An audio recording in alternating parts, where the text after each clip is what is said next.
Buenas tardes para todos, espero que se encuentren muy bien. Como Giovanna decía, mi nombre es Juan Camilo Arias y trabajo en UDI-Arroba, específicamente en el país de cultura digital. Ya hace más o menos un año largo. Bueno, estamos muy contentos de que estén participando en este encuentro y yo creo que es un espacio fundamental, no solo para nosotros como UDI Arroba, sino también para la universidad, que empecemos en estos tiempos de contingencia a estar juntos de maneras distintas.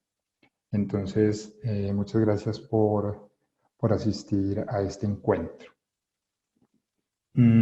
Quiero empezar contextualizando un poco por qué estamos hablando de estos temas desde UDI Arroba. Es muy importante poder hacernos esta pregunta y es muy importante porque generalmente cuando nosotros estamos realizando algunas acciones en las diferentes dependencias, nos visualizan efectivamente como una unidad que apoya a los profesores específicamente en la virtualización de los cursos. Pero si bien eso es lo que hacemos, nuestro trabajo también va un poco más allá. ¿A qué me refiero específicamente? A que acompañamos a docentes, a estudiantes, a los empleados de la universidad, a los profes investigadores, no solo, digamos, proponiéndoles diversas estrategias para la virtualización de su curso, sino invitándolos a pensar el curso desde otras perspectivas. Eso quiere decir que las preguntas no son, digamos, esencialmente procedimentales, sino que son preguntas también de carácter pedagógico, de carácter didáctico, de carácter metodológico y de carácter conceptual. Dentro del país de cultura digital, específicamente hablando, nosotros tenemos como objetivo el fomento de la cultura digital en la universidad. Y cuando hablamos de fomentar la cultura digital en la universidad, estamos hablando efectivamente de nombrar e identificar todas esas prácticas que efectivamente nos ayudan a articularnos de una forma importante con las tecnologías, sino que también nos ayuda a pensarlas desde una perspectiva crítica. Y digamos que en esa vertiente o en esa perspectiva particular es donde empezamos a ubicar, digamos, este encuentro. Es decir, reflexionar desde una perspectiva crítica sobre las tecnologías de la información y la comunicación en el ámbito universitario.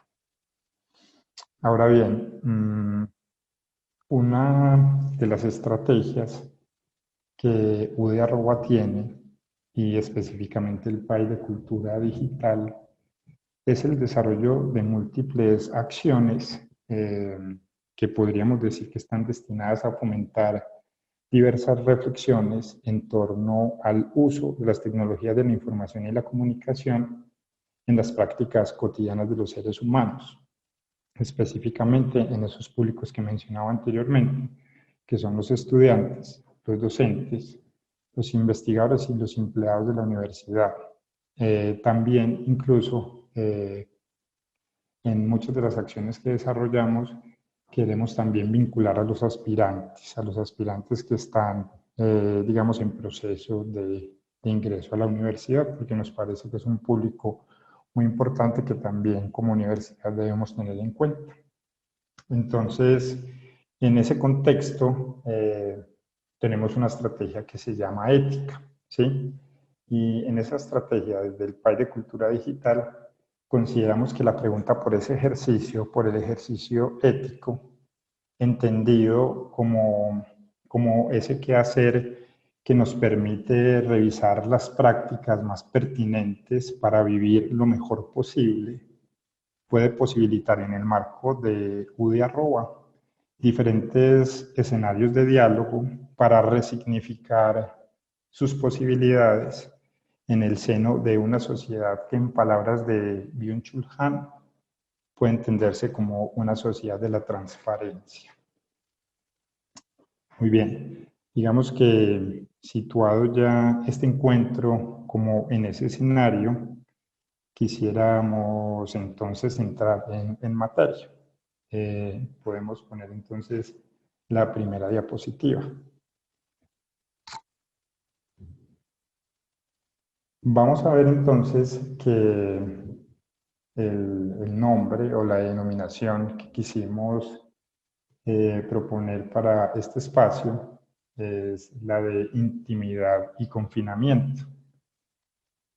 Y queríamos también como empezar con un segmento, con un fragmento de un texto de Chul Han, específicamente del texto que se llama La agonía del Eros, que yo creo que resume con bastante suficiencia, también, con un poco de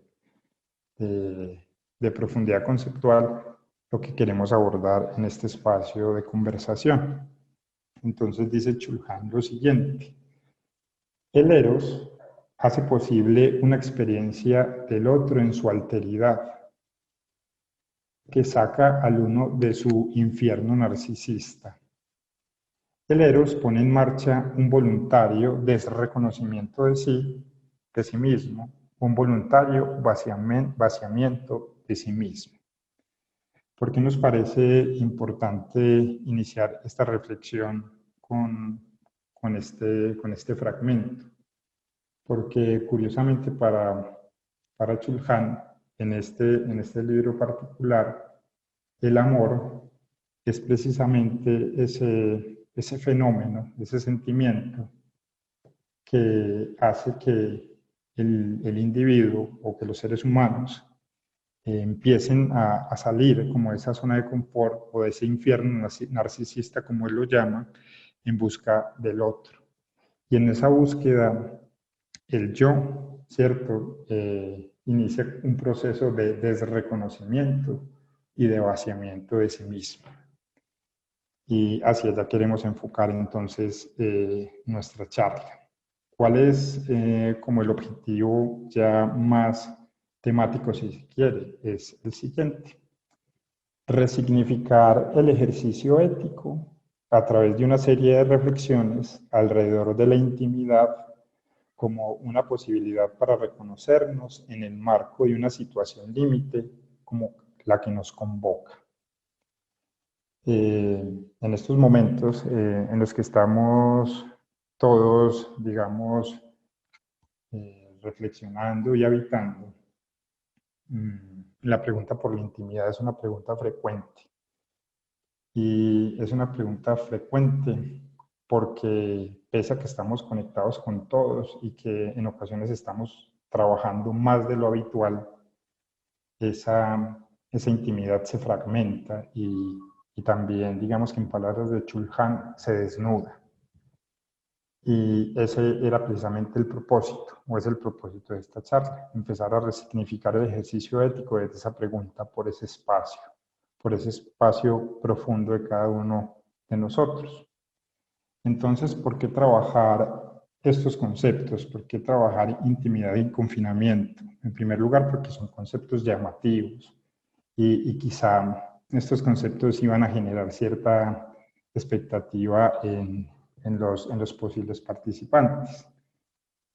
Sin embargo, además de lo anterior, por lo que ya está presente en el objetivo, y es que la relevancia de pensar estos conceptos hoy, en tiempos de desesperanza, es fundamental. Entonces, algunos autores que nos van a acompañar, como en esta pequeña charla, son los siguientes. Podemos mirar en la próxima diapositiva. Decidimos acudir a ellos porque son autores bastante pertinentes que sin lugar a dudas nos van a ayudar a comprender estos conceptos y estas inquietudes que todos tenemos con respecto a ellos. Muy bien. Podemos pasar a la próxima diapositiva. Chulhan, por ejemplo, afirma que en nuestra sociedad, la sociedad que él denomina como una sociedad de la hiperinformación y la hipercomunicación, la intimidad no se concibe como una instancia que posibilita el relato o la narración.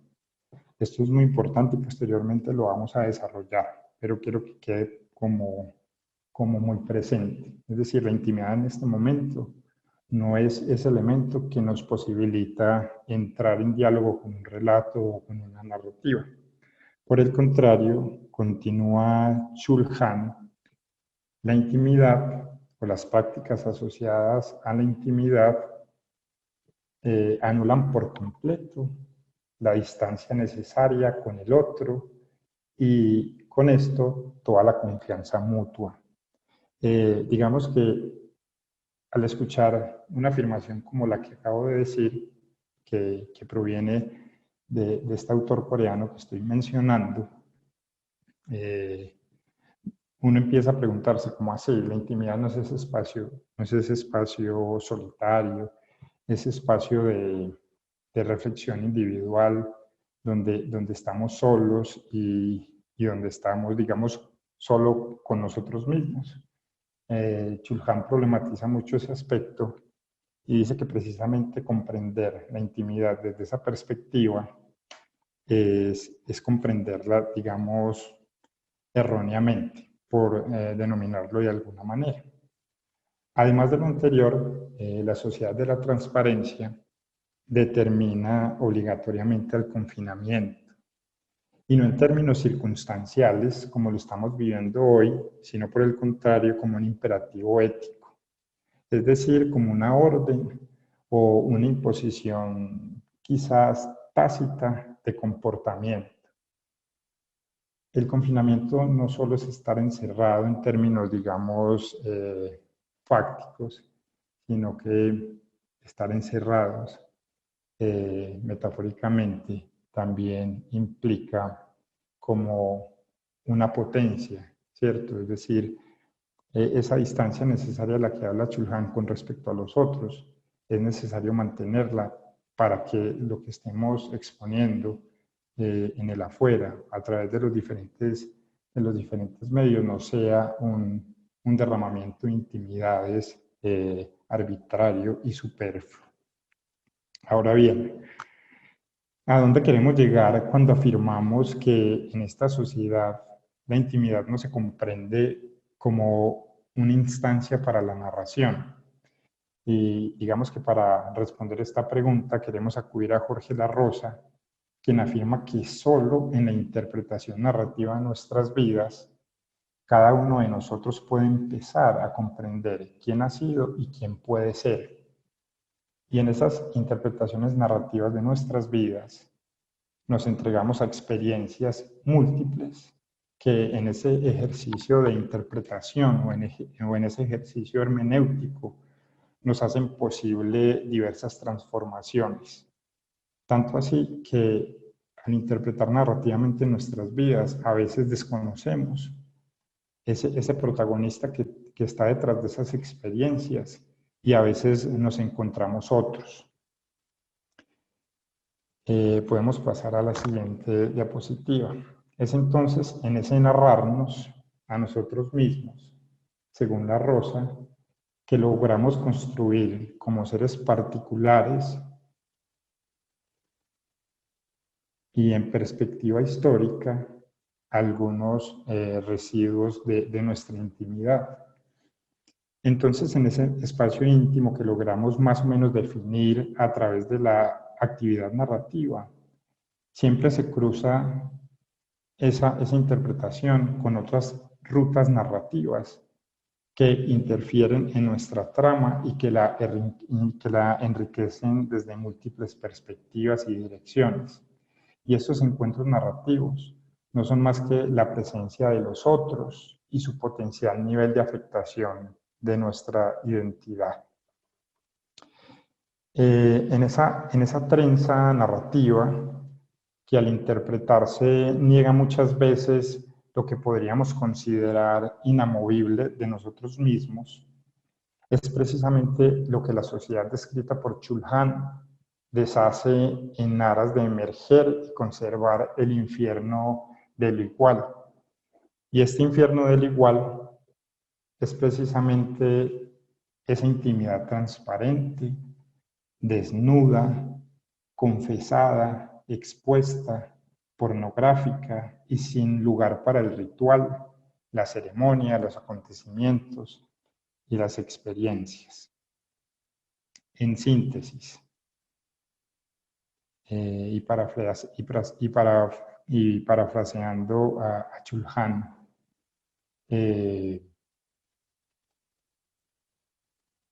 esa intimidad que valora por sobre todas las cosas la sociedad de la transparencia, que se desnuda continuamente a través de los diferentes medios, que se confiesa, que es obscena, que se expone sin ningún temor, sin ningún miedo, que es pornográfica hasta el punto de no haber una mediación, digamos, o un filtro entre ese mundo privado y ese mundo público, y que no da lugar al ritual, la ceremonia, los acontecimientos y la experiencia, no hay narración. Y cuando no hay narración, no hay posibilidad de la alteridad, es decir, no hay posibilidad de encontrarnos con nosotros en eso que nos acerca, pero tampoco no hay posibilidad de encontrarnos con nosotros en eso que nos aleja. Y digamos que eso es un llamado de atención que nos hace Chulhan bastante importante. Es precisamente el de conservar ese distanciamiento necesario con los otros. Y ese distanciamiento necesario con los otros, en ese distanciamiento necesario con los otros está expuesta la intimidad, está expuesta la confianza mutua, porque para la confianza mutua nosotros no necesitamos saber completamente quién es el otro, y está también dispuesto la posibilidad para la transformación. John, ¿nos podemos devolver a la anterior diapositiva, por favor? A esa. Richard Sennett, un sociólogo estadounidense, analizando un poco la situación del cuerpo en las dinámicas de los espacios urbanos contemporáneos, trae a colación estos grabados de un artista inglés que se llama William Hogarth. Estos grabados llevan el nombre de Beat Street y Jean Lane. ¿Sí? El primero, si lo observamos con un poco de detalle, vemos a una multitud de personas que están tomando cerveza en una calle de Londres. Si lo miramos con mucho más detalle, vemos que los hombres pasan sus manos por encima de los hombros de las mujeres. Y vemos también que hay cierta complicidad, cierta camaradería, que hay roce, que hay cercanía, ¿sí? Mientras que en la otra, que también sigue siendo una calle de Londres, observamos también a las personas, pero con cierto distanciamiento entre sí. Los cuerpos se presentan o se exponen de forma pasiva, tanto así que por las escaleras, por el pasamanos de las escaleras, está cayendo alguien, un niño, un bebé, por el descuido quizá de su madre. Para William Hogarth y para Richard Sennett, esta imagen, toda esta composición gráfica que recrea una escena de Londres, nos está, digamos, mostrando el orden social. Sí, precisamente el orden social. Para Hogarth y para Sennett, el orden social no se encuentra materializado, por ejemplo, en el grabado anterior, donde hay complicidad, roce, cercanía y camaradería. Por el contrario, el orden social se establece a través de ese distanciamiento, de esa indiferencia con el otro, ¿sí? Digamos que estas dos escenas materializan un poco lo que veníamos exponiendo anteriormente. Quizá en Jean Lane vemos la sociedad de la transparencia, ¿cierto? Vemos la sociedad de la exposición, pero de una exposición un poco quizá pasiva, ¿sí? Mientras que en la escena anterior, en la de Beat Street, vemos, vemos por ejemplo, la narración, vemos el ritual, vemos las ceremonias, vemos experiencias, y las experiencias, como afirma la Rosa, son las que posibilitan las transformaciones, mientras que si no hay roce, si no hay experiencia, si no hay lugar para el ritual, si no hay lugar para la ceremonia, las experiencias no son posibles, y por lo mismo tampoco es posible la transformación de la identidad. Ahora sí, en síntesis, digamos, ¿cuál es la invitación? Entonces, con estas reflexiones,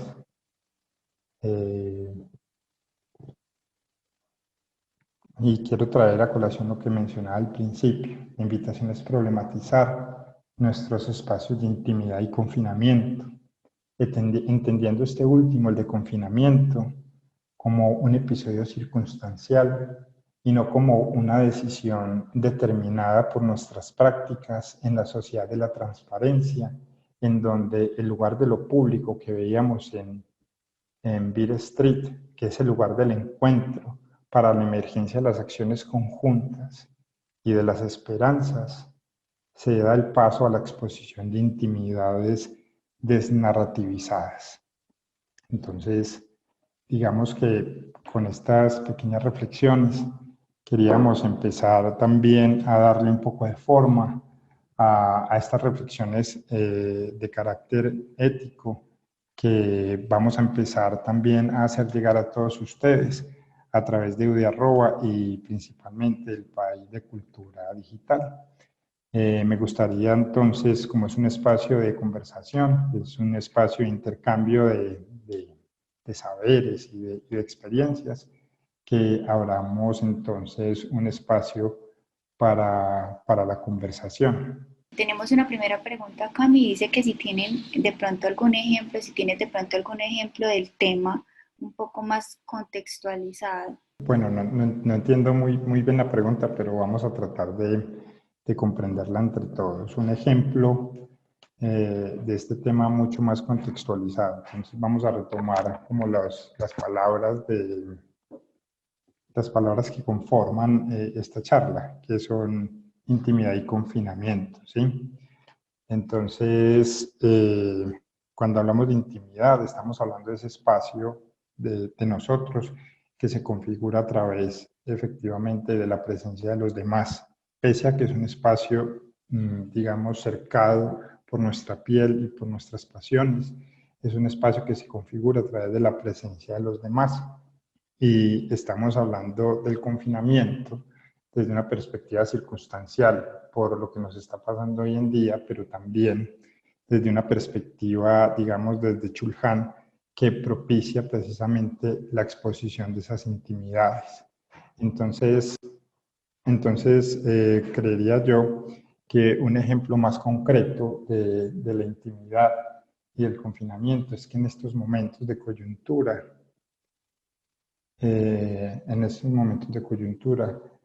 debemos estar, digamos, dispuestos a volver a tomar la narración, a volver a retomar los rituales y las ceremonias en nuestras casas y, y empezar a configurarnos de una manera distinta como hemos venido configurándonos, pese pues a la necesidad de encuentro y de anulación de la distancia con nosotros. Bueno, Cami, muchas gracias. Tenemos otra pregunta. Dice nuestro participante que si en Beat Street vemos una invitación a la experiencia, al contacto, ¿cómo contextualizar ese cuadro a una realidad diametralmente diferente a la hora que nos invita a encerrarnos, a la hora que nos invita a encerrarnos. Sí, yo Sí, acá estoy. Qué pena que estaba ¿me escuchaste revisando. la pregunta? Sí, estaba también revisando el chat para revisar si habían, digamos, algunas otras intervenciones. Entonces voy a retomar la pregunta. En Beat Street vemos una invitación a la experiencia y al contacto. ¿Cómo contextualizar ese cuadro a una realidad diametralmente diferente a la de ahora que nos invitan a encerrarnos? Una pregunta muy interesante. Y de alguna manera, pues, está un poco entre líneas en la respuesta anterior. Digamos que ese contacto con los otros, que, que en este momento de confinamiento es complejo, ¿cierto? Sobre todo para las personas que viven solas. El tema de la presencia de las tecnologías de la información y la comunicación y las posibilidades que éstas adquieren en estos momentos implica la posibilidad de conectarnos con nosotros, pero teniendo en cuenta lo que nos decía Chulhan, ¿cierto? De que esa comunicación sea una comunicación siempre permeada por la distancia necesaria con los otros. Siempre revisando que en esa exteriorización que hacemos en las diferentes redes sociales, en los diferentes dispositivos para comunicación con los demás, eh, podamos precisamente eh, hacer emerger la narración, el contacto, la ceremonia y los rituales. Y hay muchos ejemplos, y perdonen que, digamos, contextualice de una forma tan cotidiana el tema, pero ya está pasando. He visto muchos ejemplos de familias que no viven, digamos, en la misma casa, pero que se reúnen a través de cualquier plataforma a jugar, por ejemplo, Stop. O vemos, por ejemplo, diferentes apuestas, por ejemplo, como las apuestas de la universidad para conversar con los estudiantes, para seguir, digamos, conversando con los profes, con los maestros, para seguir teniendo relaciones con los empleados y para seguir manteniendo viva la universidad. Entonces yo creo que ese cuadro o esa escena que vemos en Beat Street, que es una escena bastante pintoresca, bastante carnavalesca, podemos, como dice la persona que pregunta, transportarla pues como a esos rituales que podemos establecer a través de la virtualidad. Hay otra pregunta, Joa, dice que en esta charla se plantea que la intimidad no hace referencia a un espacio físico en particular. En el momento que vivimos hoy, a qué referencia específicamente la intimidad?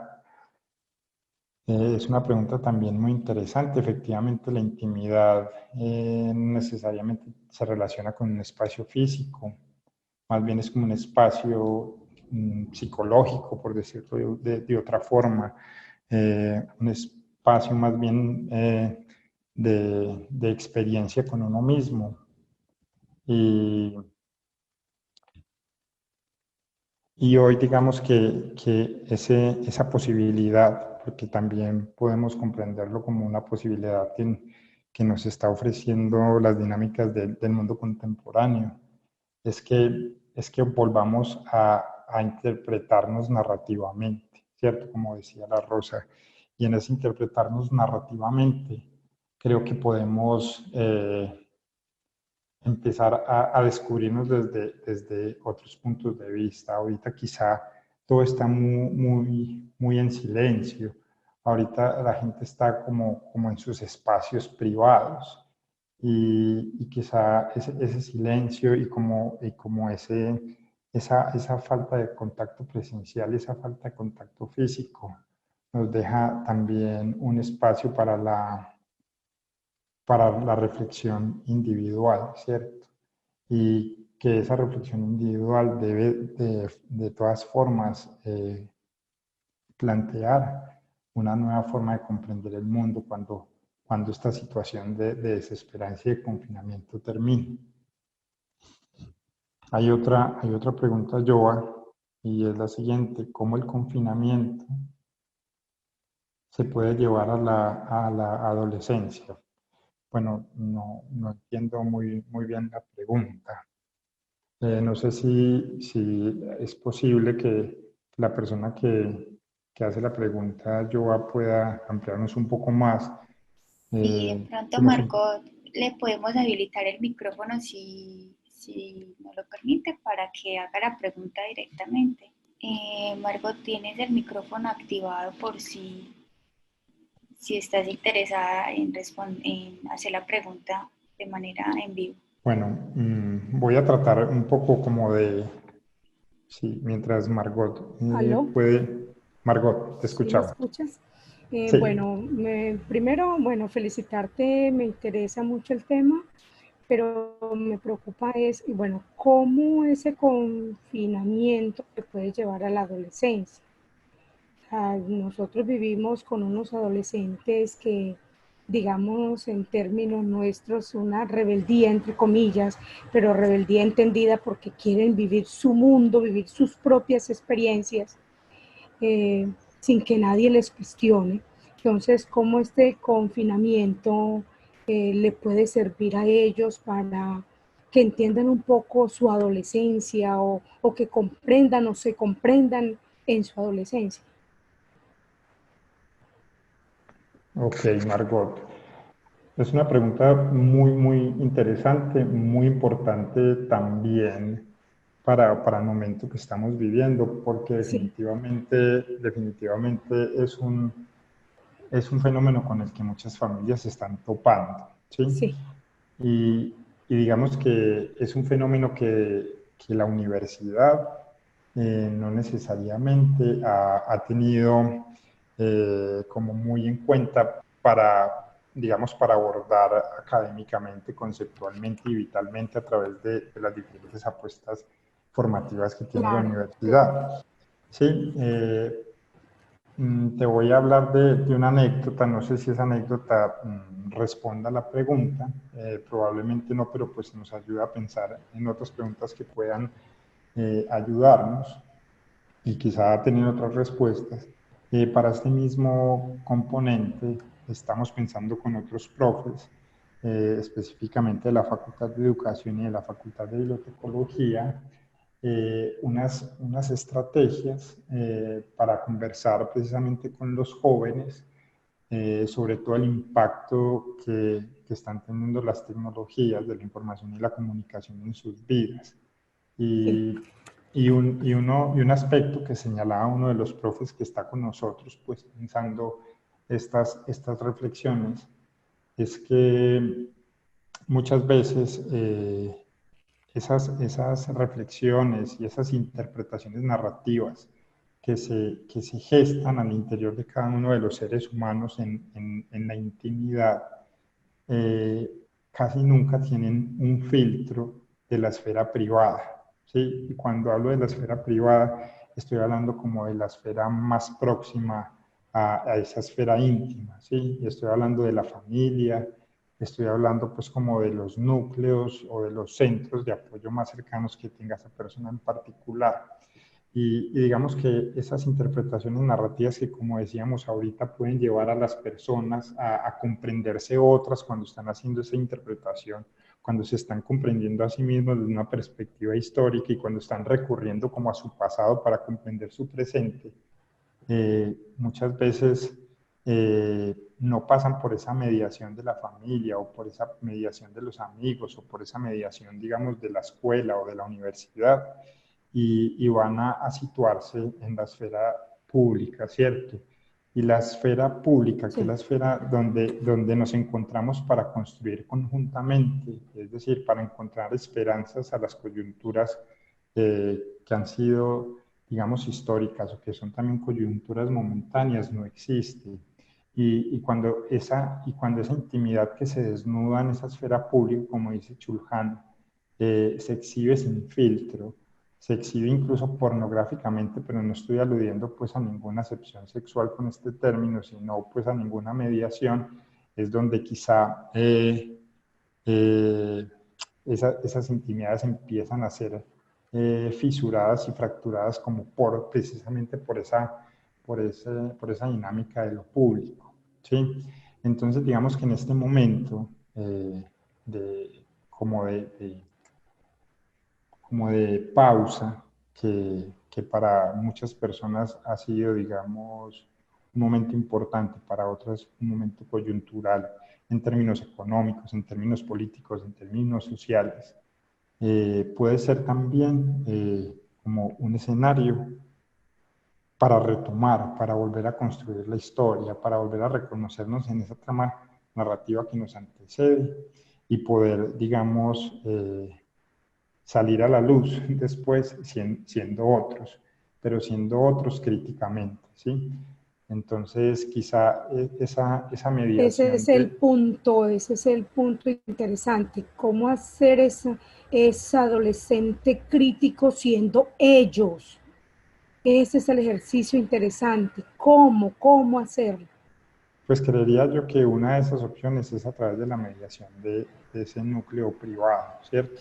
A ver, Eh, yo tengo una estrategia y es dentro del área, yo manejo un proyecto aula que se llama Mis Escritos.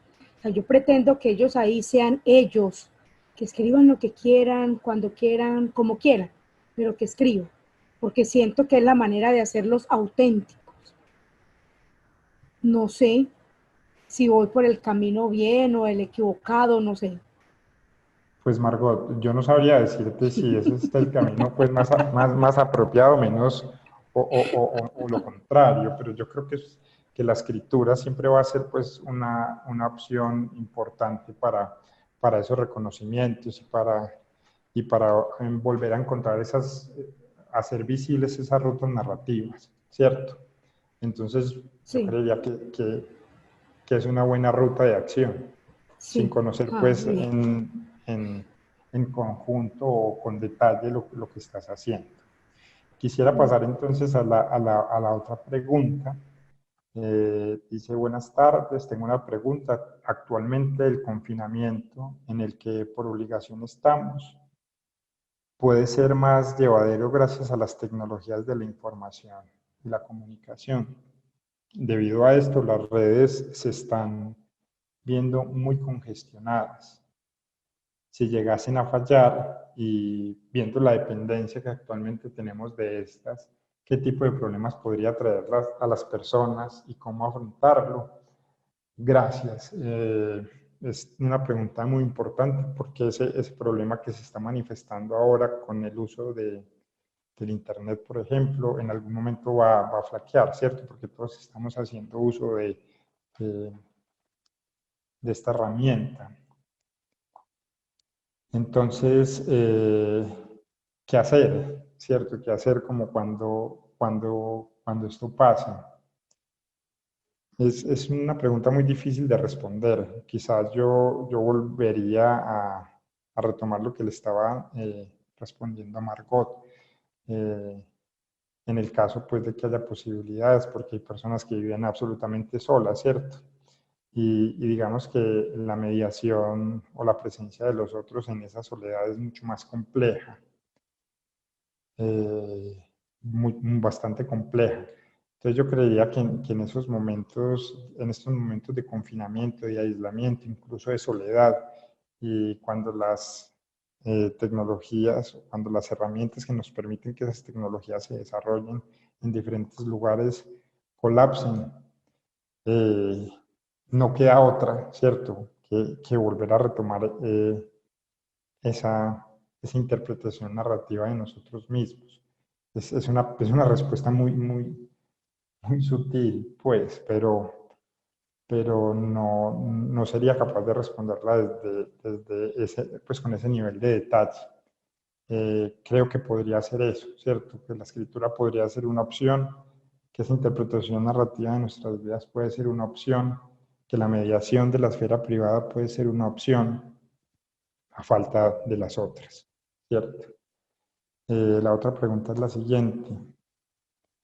Quizá la pregunta es tardía a estas alturas de la charla, pero varias veces has mencionado aquello que denominas interpretaciones narrativas. ¿Este concepto a qué se refiere en este contexto? Muchas gracias por la pregunta. Es un concepto que viene que lo propone Jorge La Rosa, que es un filósofo de la educación, es un filósofo español. Eh, Él dice que la única forma de saber quiénes somos, de saber quiénes hemos sido o quién hemos sido y quién podemos ser, solo se puede, digamos, comprender y abarcar a través de una historia, a través de las historias de lo que somos, ¿sí? Es decir, si nosotros miramos hacia atrás, nosotros podemos identificar algunos capítulos fundamentales en nuestras vidas. Y al identificar esos capítulos fundamentales en nuestras vidas, podemos ir haciendo un compendio narrativo de lo que ha pasado hasta el momento. Al hacer ese compendio narrativo de lo que ha pasado hasta el momento, podemos identificar unos acontecimientos. Y los acontecimientos y los conflictos son fundamentales en toda narrativa, eh, sobre todo los conflictos. Los conflictos son grandes acontecimientos o acontecimientos trascendentales que nos permiten, digamos, resolver con suficiencia, aunque así como lo menciona la pregunta, a veces tardíamente, aquellas decisiones que tomamos en el pasado. Pero esos acontecimientos trascendentales, que son los conflictos en toda historia narrativa, también hacen que las personas empiecen a fortalecer y a problematizar su creatividad. Y al fortalecer y problematizar la creatividad, yo creo que las narrativas se expanden y yo creo que las narrativas no siguen una línea plana entre una ubicación y la siguiente, sino que se empiezan a expandir. Y son precisamente esos momentos de confinamiento, esos procesos, esos momentos de desesperanza, donde el yo está fracturado desde todo punto de vista, donde la creatividad puede aportar algunos elementos para fortalecer esa narrativa que se avecina o esa narrativa por escribir. Yo no sé, he visto que han pasado algunas otras preguntas.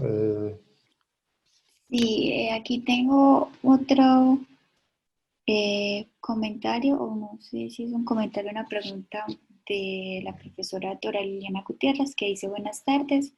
Haciendo referencia al tema, me permito sugerir un cuento de Carl Gustav, me imagino que Jung, publicado en su libro rojo. Este habla de un aislamiento obligatorio y lo benéfico que puede ser este aislamiento si lo vemos desde la oportunidad. Gracias. Gracias, Joa, gracias, profe, por esa referencia. Bueno, yo creo que hasta el momento pues ya no tenemos más preguntas ni más comentarios. No sé si quieras agregar algo más, Cami, a lo que nos has dicho o alguna recomendación adicional para ir cerrando el espacio. No, pues parece que hay otra pregunta, yo antes de cerrar. ¿O cierro de una vez? Sí, o si quiere, profe Gloria, le doy la palabra. Ah, bueno, nos preguntan si podemos mencionar nuevamente el cuento al que hace referencia la profesora. Pues ella no nombra exactamente el nombre del cuento, pero nos da el nombre del libro y el autor, que se llama Libro Rojo, de Carl Gustav.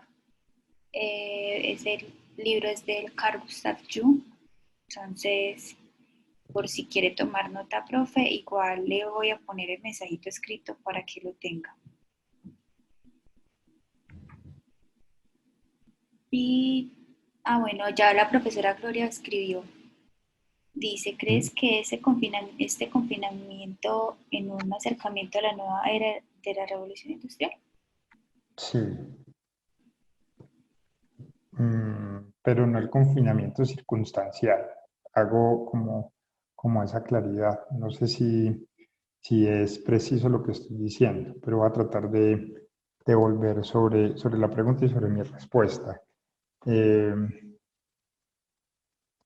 Creo que este confinamiento circunstancial es un confinamiento que nos hace problematizar y reflexionar en torno a aquellos otros confinamientos que no son tan explícitos, pero que están presentes y que a veces no nos damos cuenta y que efectivamente tienen que ver como con esa premisa de la sociedad de la transparencia, con esa premisa de la sociedad de la exposición, en que, en que dejemos de lado esos relatos que nos permiten a nosotros mismos reconocernos en medio de la pluralidad y que por ese anonimato a través del cual se plantean, nos están haciendo abandonar fundamentalmente la actuación en la esfera pública. Entonces sí, yo creo que ese confinamiento que nombras, que creería yo que no es el confinamiento circunstancial, sino el confinamiento que culturalmente está proponiendo Chulhan, por ejemplo, es quizá una antesala de confinamientos más complejos que pueden avecinarse. Bueno, la profesora le había agregado como una pregunta a la que estaba respondiendo y dice, y con la nueva modalidad del trabajo. Es muy importante eso último que plantea la profe, porque yo la modalidad del trabajo no la veo, digamos, tan asociada a ese desnudamiento de las intimidades, ¿cierto? Digamos que la modalidad del trabajo es simplemente una modalidad y hemos visto en estos momentos de coyuntura que es una modalidad que nos ha permitido encontrarnos con los otros. Es una modalidad que nos ha permitido empezar a continuar nuestras narrativas. Es una modalidad que nos ha permitido seguir en contacto con nuestros seres queridos, con nuestro trabajo, con lo que hacemos por fuera de los hogares. A veces esta modalidad de trabajo pues, es un poco invasiva, permea también ese aspecto, esa esfera privada, esa esfera íntima, pero no la veo, digamos, tan, tan compleja o tan sospechosa como si veo, por ejemplo, el confinamiento. Ese confinamiento anónimo que se establece pues entre líneas, que se establece a través de lógicas arbitrarias y anónimas, que veo yo más complejo, ¿cierto? Que veo yo que tenemos que empezar a problematizar precisamente problematizando esa intimidad y también problematizando nuestra actuación en la esfera pública. Gracias, Cami. En este momento tenemos como la imagen congelada tuya, pero te escuchamos muy bien. Ahora sí, creo que ya podemos ir como cerrando el espacio, si de pronto tienes algo más que agregar y no sé. Sí, no, pues agradecer a las personas que asistieron, agradecer sobre todo a las personas que preguntaron. Yo creo que las preguntas indiscutiblemente que se plantearon después de haber terminado como la intervención, lograron de alguna manera materializar eso que veníamos exponiendo, que de pronto fue muy teórico, ¿cierto? Pero no, pues gracias sobre todo por las preguntas, gracias sobre todo por este tiempo y gracias por dejarse llamar la atención de un tema como este, sobre todo. Muchas gracias a todos, muchas gracias Joe y John por el apoyo. No, a ti, Cami, por el espacio, muchas gracias a todas las personas que nos acompañaron el día de hoy. Recuerden que esta que esta sesión queda grabada por si de pronto están interesados en compartirla con sus compañeros, porque si de pronto alguien no pudo asistir. Y también los invitamos a estar pendientes de nuestras redes sociales, donde estamos informando qué otro tipo eventos y de qué otro tipo de charlas se pueden enterar para que participen. Que tengan una feliz tarde y hasta luego.